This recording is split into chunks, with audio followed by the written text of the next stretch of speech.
Well, when you think say about that spiritual, like what makes you draw that conclusion that they're spiritual? What's the obvious? I mean, spiritual may be the wrong word. Supernatural. They're beyond nature as we understand it. I mean, obviously they are. I mean, just chart their physical behavior. It doesn't, it goes outside of what we understand about physics. No visible means of propulsion, coming at indescribable speed, hitting the ocean, continuing at speeds that are impossible undersea.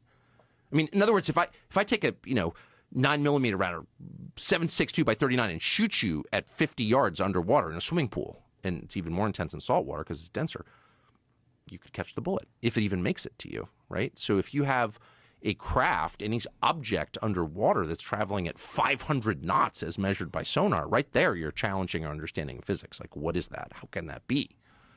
So yeah, they've tracked that. They've tracked things going 500 knots under the sea. Yeah, really. Yeah, much faster than any object can actually go undersea. Oh, for sure. Oh yeah, there's a lot of stuff going on underwater, and a lot. And there's video of these things coming out of the sky into the water and also emerging from the water. Right. Yeah. So it's all so blurry though. I don't think it's the that transmedium video. Yeah, I don't think some of it's that blurry. I think some of it's crystal clear. We just don't have access to it. Is that what you mean? Yeah. Just we haven't seen it. Correct. So they have some stuff for sure. So, but there's just a lot going on underwater, and it's measured. And so, whatever. I mean, these are all, again, this is like the most obvious observable level of it. But then you just ask yourself, like, what is this actually? And, if there's been extensive knowledge of this for decades, like maybe 80 years at least, if not going back to the 30s, 90 years, to what end? So there are two possible explanations, obvious explanations. The first is the one you often hear, which is this is so heavy that if the public were to know about it, it would be just disruptive. It would be too scary. Like, you don't want to scare people for no good reason. There's nothing we can do about it. And you also don't want to suggest that, the U.S. military isn't capable of protecting the country, the homeland. And it does suggest that. If you can't control these objects in your airspace, and that's known, if they can't, that's known, okay?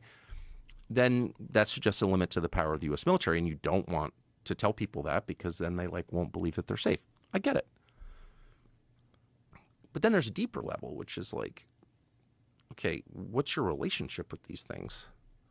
What is the U.S. government's relationship with these things? And there's evidence that there is a relationship and that it's a longstanding, and that raises like a lot of questions about intent. And so, like, what is that? And I just personally decided, and people have been hurt by these things. That's a fact. That's a fact. It's a knowable fact. It's a provable fact. And killed.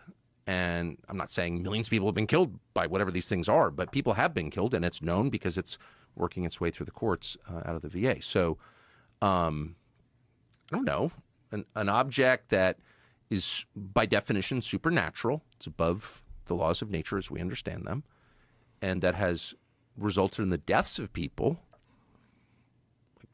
We don't spend enough time thinking about like what that adds up to. Like, not good, actually, not good.